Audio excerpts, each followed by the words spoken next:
Hello friends, आप सभी का स्वागत है हमारे अपने YouTube channel special field special study में। आज इस वीडियो में हम बात कर रहे होंगे डीएड स्पेशल एजुकेशन के अंतर्गत सेकेंड ईयर के पेपर नंबर 10 की, जो कि आपका इंक्लूसिव एजुकेशन है, जिसको समावेशी शिक्षा कहते हैं। इस सब्जेक्ट में अभी तक हम लोगों ने यूनिट फर्स्ट सेकंड दोनों कवर कर लिया है। आज इस वीडियो में हम यूनिट थर्ड के अंतर्गत समावेशन के लिए प्रारंभिक पहचान और हस्तक्षेप यानी कि यूनिट थर्ड के अंतर्गत सब यूनिट 3.1 आज हम कवर करेंगे। ये टॉपिक हमारा रहेगा समावेशन के लिए प्रारंभिक पहचान और हस्तक्षेप। तो चलिए हम देखते हैं कि समावेशन में सबसे पहले प्रारंभिक पहचान कैसे की जाती है और हस्तक्षेप कैसे लागू किए जाते हैं। थोड़ा सा आप लोगों को डिस्टरबेंस हो रहा होगा या क्योंकि यहाँ पे काम चल रहा है, तो ये आप लोगों को समस्या करता है थोड़ा सा सुनने में। तो फिर भी आप थोड़ा सा हमारे साथ कोऑपरेट करेंगे तो फिर समस्या नहीं आएगी। देखिए, इससे संबंधित हम क्वेश्चन भी स्क्रीन पर देख रहे हैं। जो टॉपिक है हमारा कि समावेशन के लिए प्रारंभिक पहचान और हस्तक्षेप की अवधारणा स्पष्ट कीजिए, अथवा समावेशी शिक्षा में प्रारंभिक पहचान और हस्तक्षेप क्यों आवश्यक है, इसकी विवेचना कीजिए।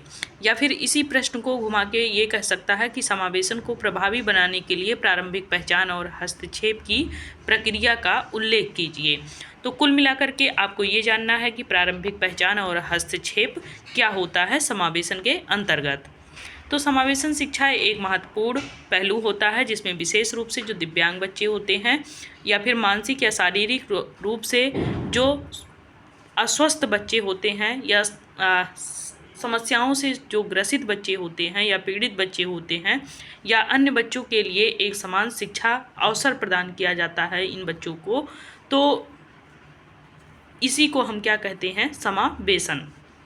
यानी कि इसके अंतर्गत आपके दिव्यांग बच्चों को शामिल किया जाता है, जिसमें वो सामान्य बच्चों के साथ में शिक्षा ग्रहण करते हैं।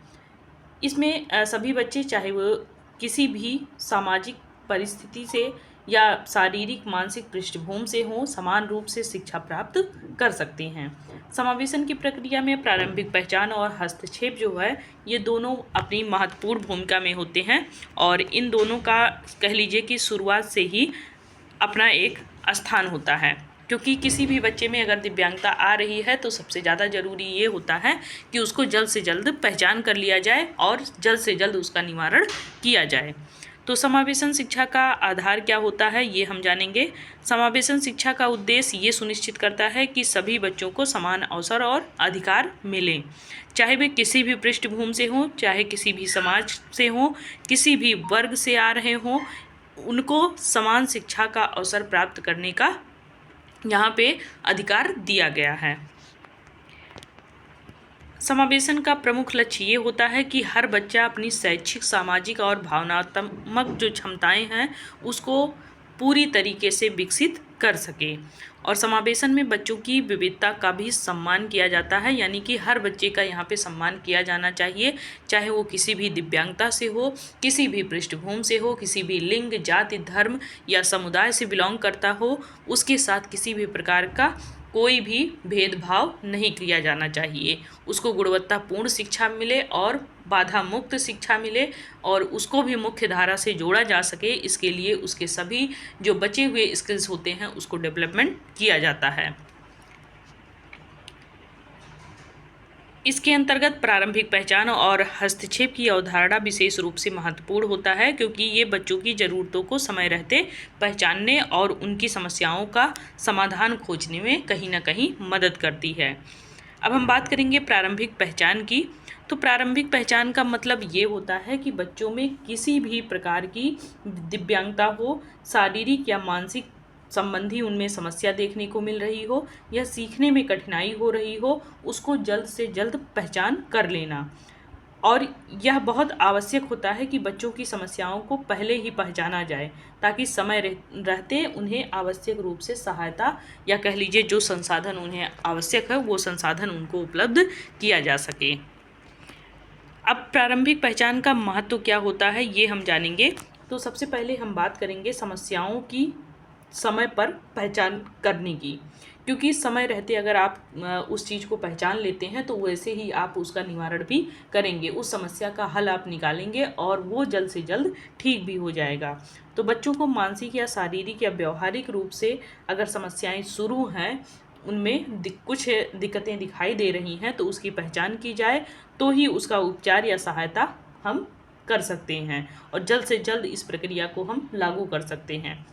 इसमें बच्चों के विकास में आने वाली जो बाधाएं होती हैं उसको हम जल्द से जल्द दूर कर सकते हैं और बच्चों में किसी भी प्रकार की समस्या आने से उस बच्चे को हम बचा सकते हैं। अगला टॉपिक है हमारा कि शैक्षिक और सामाजिक विकास।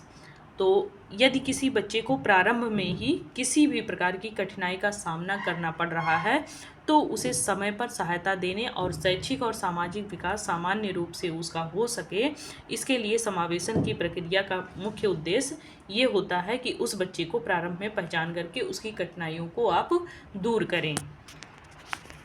सामाजिक समावेशन का मतलब ये होता है कि जब बच्चों की समस्याओं को जल्दी पहचाना जाता है तो उन्हें समाज में शामिल करने के अवसर बढ़ जाते हैं। यदि किसी बच्चे की दिव्यांगता या अन्य समस्या को नज़रअंदाज कर दिया जाएगा तो यहीं पे सामाजिक और शैक्षिक रूप से उसको हम अलग करके हम उसका उपचार कर सकते हैं। नेक्स्ट है टॉपिक प्रारंभिक पहचान के तरीके।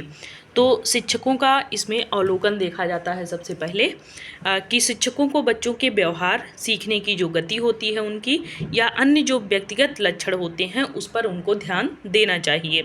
इससे ये पता चलता है कि बच्चे विकास में कहाँ धीमी प्रक्रिया में है, कहाँ तेज प्रक्रिया में है, उनमें क्या लक्षण दिखाई दे रहे हैं, क्या संकेत आ रहे हैं, क्या समस्याएं आ रही हैं, इसको पहचानने में कहीं ना कहीं शिक्षक सक्षम हो पाएगा और समय रहते उसका उपचार भी हो पाएगा।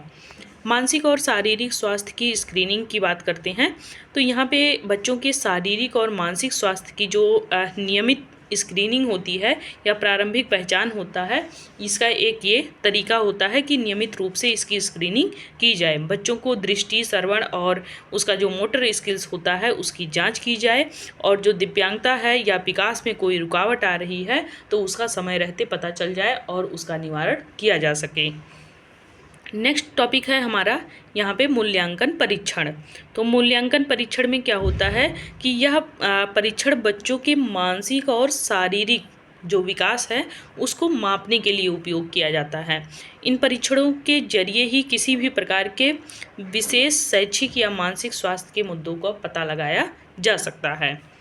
माता पिता और परिवार का अगर हम सहयोग की बात करते हैं तो यहाँ पे बच्चों के माता पिता और परिवार के सदस्य भी इसमें शामिल होते हैं।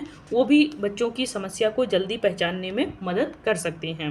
उनके द्वारा भी जानकारी की प्रारंभिक पहचान में ही सहायक में कहीं ना कहीं ये मदद करती है कि उनके द्वारा अगर कोई जानकारी है कि बच्चे में ये समस्या हो रही है या प्रारंभ में ही उस चीज़ को पहचान लिया जा रहा है तो कहीं ना कहीं वो निवारण करने में सहायक होता है। नेक्स्ट टॉपिक है हमारा हस्तक्षेप। ये तो था हमारा प्रारंभिक पहचान कि बच्चे को जल्द से जल्द अगर आप पहचान कर लेते हैं कि उस बच्चे में क्या क्या समस्या आ रही है, चाहे उसके शारीरिक रूप से हो, मानसिक रूप से हो, सामाजिक रूप से हो, व्यवहार संबंधी हो, भाषा संबंधी हो या फिर अन्य कोई विकास से संबंधित समस्याएं, उसमें सीखने से संबंधित समस्याएं देखने को मिल रही हैं या फिर स्वास्थ्य संबंधी कोई समस्या देखने को मिल रही है, तो जल्द से जल्द उसकी पहचान कर ली जाए और पहचान करके समय रहते उस बच्चे का उपचार किया जाए। अब बात करेंगे हम हस्तक्षेप की। हस्तक्षेप क्या होता है कि इसमें जो प्रारंभिक पहचान की जाती है, यानी कि जो आपने पता लगाया कि बच्चे में ये समस्या है, तो उसके बाद बच्चों को सहायता प्रदान करने के लिए हस्तक्षेप की आवश्यकता होती है।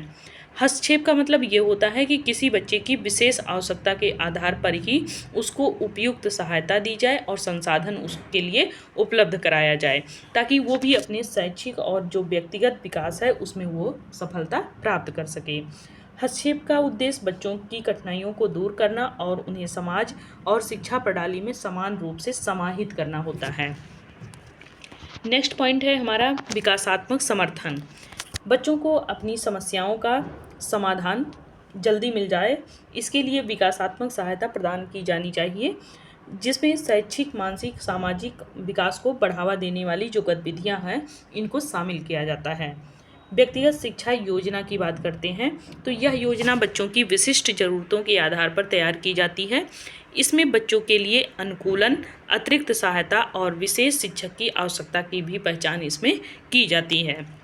इसके बाद हमारा अगला टॉपिक आता है कि सांविधिक और शारीरिक उपचार।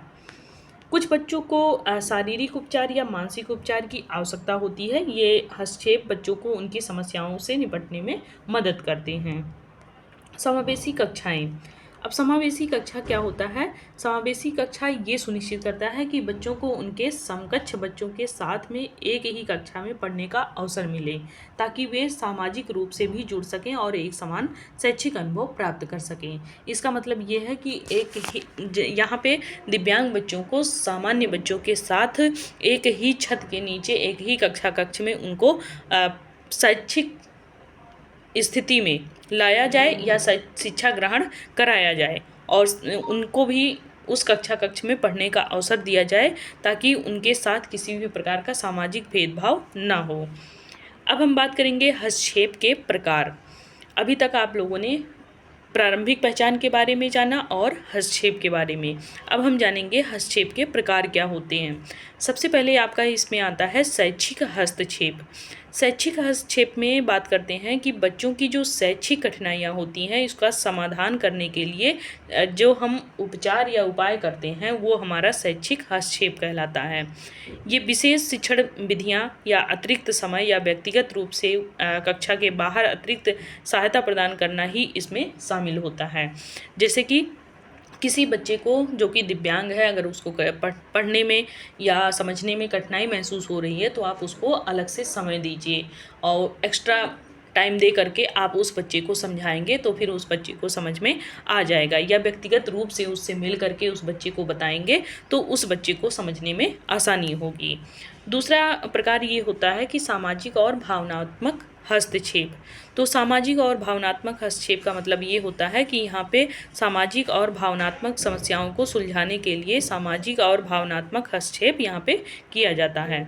इसमें काउंसलिंग, समूह उपचार और अन्य सामाजिक गतिविधियाँ भी इसमें शामिल होती हैं आपके। अगला पॉइंट है हमारा इसमें पारिवारिक हस्तक्षेप। कभी कभी बच्चों के परिवार को भी हस्तक्षेप की आवश्यकता होती है। ऐसा नहीं है केवल जो बच्चा दिव्यांग है उसी को हस्तक्षेप की आवश्यकता होगी, क्योंकि परिवार के सदस्यों को बच्चे की विशेष ज़रूरतों को समझने और उनका समर्थन करने के लिए उनको जो ट्रेनिंग दी जाती है या उनका जो मार्गदर्शन किया जाता है वो भी आपके हस्तक्षेप के प्रकार में आता है। हस्तक्षेप की प्रभावशीलता की बात करते हैं तो हस्तक्षेप की प्रभावशीलता इस बात पे निर्भर करती है कि ये कितनी जल्दी इसको लागू किया जाए और ये हस्तक्षेप कितना प्रभावी हो। इसके लिए समय रहते ही और समय पर सही तरीके से अगर इसको किया जा रहा है लागू, तो फिर आप कहीं ना कहीं देखेंगे कि बच्चे के शैक्षिक और सामाजिक दोनों में आपको सुधार देखने को मिलेगा और बच्चों की जो समस्याएं होंगी वो कम होंगी और साथ ही बच्चे समावेशन का भी लाभ यहाँ पे उठा पाएंगे। अब हम बात करेंगे यहाँ पे समावेशन में प्रारंभिक पहचान और हस्तक्षेप का समग्र प्रभाव क्या है। तो समावेशन जो शिक्षा होती है इसमें जो प्रारंभिक पहचान या हस्तक्षेप का जो प्रभाव होता है वो काफ़ी पॉजिटिव तरीके से होता है, क्योंकि ये केवल बच्चों के शैक्षिक विकास को ही नहीं बढ़ाता है बल्कि उनमें जो सामाजिक समावेशन होता है या उनका आत्मसम्मान को बढ़ाना या फिर उन बच्चों को व्यवसाय परक बनाना, रोजगार परक बनाना, ये सभी कार्य इसमें शामिल होते हैं। बच्चों की जो समस्याएं होती हैं उसको जल्दी पहचान लिया जाता है और समय रहते उस पर कुछ ना कुछ निवारण किया जाता है या हस्तक्षेप लागू किया जाता है, ताकि वो अपनी जो बची हुई क्षमता हो उसको विकसित कर सकें और समान रूप से समाज में अपना भी योगदान दे सकें। अब हम बात करेंगे हस्तक्षेप की आवश्यकता क्यों होती है। तो हस्तक्षेप का उद्देश्य उन छात्रों की मदद करना होता है जिन्हें विशेष सहायता की आवश्यकता होती है, ताकि वे अपनी शिक्षा में पिछड़ने से बच सकें और समान रूप से शिक्षा प्राप्त कर सकें। समावेशी शिक्षा में हस्तक्षेप एक रणनीति के रूप में कार्य करता है जो छात्रों को उनकी विशिष्ट ज़रूरतों के अनुसार सहायता प्रदान करता है। यह हस्तक्षेप जो होता है वो शारीरिक, मानसिक और शैक्षिक समर्थन के रूप में हो सकता है। एक बच्चा जो कि डिस्लेक्सिया से पीड़ित होता है तो वो कहीं ना कहीं पढ़ने में अक्षम होता है, पढ़ने में उसको कठिनाई होती है। तो वहीं पे प्रारंभिक पहचान अगर हम कर लेते हैं तो समय रहते ही उसके लिए जो हम विशेष तरीके अपनाते हैं तो उससे वो बच्चा शिक्षा में कहीं ना कहीं सुधार कर पाता है और शब्दों को सही ढंग से पढ़ने और उनको लिखने में वो सक्षम हो पाता है। और उसके लिए तकनीकी उपकरण का भी कहीं ना कहीं यहाँ पे उपयोग किया जाता है और विशेष शिक्षक की मदद भी यहाँ पे ली जाती है और उसके माध्यम से उस बच्चे को पढ़ना लिखना सिखाया जाता है। समावेशी शिक्षा में हस्तक्षेप सिर्फ शैक्षिक दृष्टिकोण नहीं होता है बल्कि ये भावनात्मक और सामाजिक दृष्टिकोण से भी बहुत ज़्यादा ज़रूरी होता है, क्योंकि बच्चों के लिए सहायक और अनुकूलन जो वातावरण हम देते हैं उसको प्रदान करते हैं, उसमें जो हस्तक्षेप होता है वो काफ़ी आवश्यक होता है। क्योंकि बच्चे में आत्मसम्मान, आत्मविश्वास जागृत करने के लिए बच्चे को कहीं ना कहीं आपको बाहर घुमाना फिराना पड़ेगा, उसको बाहर की चीज़ों से अवेयर कराना पड़ेगा, समाज में उसको उठना बैठना और उसके साथ किसी भी प्रकार का अपशब्द का प्रयोग ना हो वहाँ पे और भेदभाव ना हो, इन सब का वहाँ पे ख्याल रखना होता है। अब हम लास्ट में बात करेंगे कि समावेशी शिक्षा में प्रारंभिक पहचान और हस्तक्षेप की प्रक्रिया क्या है। तो सबसे पहले पहचान और मूल्यांकन करना होता है, क्योंकि प्रारंभिक चरण में बच्चों की जो शिक्षा होती है वो विकास की निगरानी में नियमित तरीके से उसको की जाती है और शिक्षकों को बच्चों के शैक्षिक प्रदर्शन, सामाजिक व्यवहार और विकासात्मक समस्याओं को देखना और समझना होता है इसमें। और उनकी जो कठिनाइयाँ होती हैं, चाहे वो शिक्षा जगत में हो या अलग से उनको कोई कठिनाई है, तो उस चीज़ को यहाँ पे पहचान किया जाता है और पहचान करके समय रहते उनका मूल्यांकन करते हुए उस बच्चे को जो भी आवश्यकता होती है वो सभी आवश्यकताएँ या सहायता प्रदान किया जाता है। इसमें एक सहायता टीम होती है जो कि इस प्रकार के निर्णय लेती है। अगला टॉपिक है इसमें हस्तक्षेप की योजना और रणनीतियाँ क्या हैं। तो जब किसी बच्चे की विशेष आवश्यकता की पहचान हो जाती है तो एक हस्तक्षेप योजना बनाई जाती है। यह योजना उस बच्चे की विशेष आवश्यकताओं के आधार पर तैयार की जाती है। उदाहरण के लिए हम बात करें तो यह एक बच्चे के मानसिक रूप से, यदि एक बच्चा मानसिक रूप से धीमा है तो उसे कम समय में छोटे जो लक्ष्य दिए जाते हैं उसको पूरा करने के लिए उसको थोड़ा सा सरल कर दिया जाता है और सरल बनाया भी जाता है ताकि बच्चा उस पर धीरे धीरे करके अपना दिमाग लगाए और उसका जो मानसिक स्थिति है वो सुधार की स्थिति में आए। ऐसे शारीरिक रूप से अगर बच्चा अक्षम होता है तो धीरे धीरे उसके साथ कुछ छोटे छोटे एक्टिविटीज़ कराए जाते हैं जिससे उसके वो उसमें स्किल्स डेवलप हो पाएँ। अगला है हमारा समावेशी कक्षा में उपयुक्त समर्थन।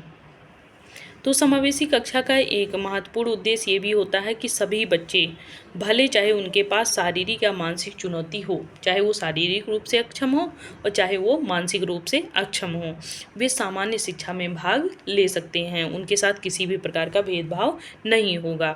इस दौरान बच्चों को यहाँ पे समर्थन भी दिया जाता है, उनको उपकरण प्रदान किया जाता है, व्यक्तिगत भी उनको कुछ मदद की जाती है ताकि ये भी बच्चे शिक्षा ग्रहण कर सकें बिना किसी बाधा के।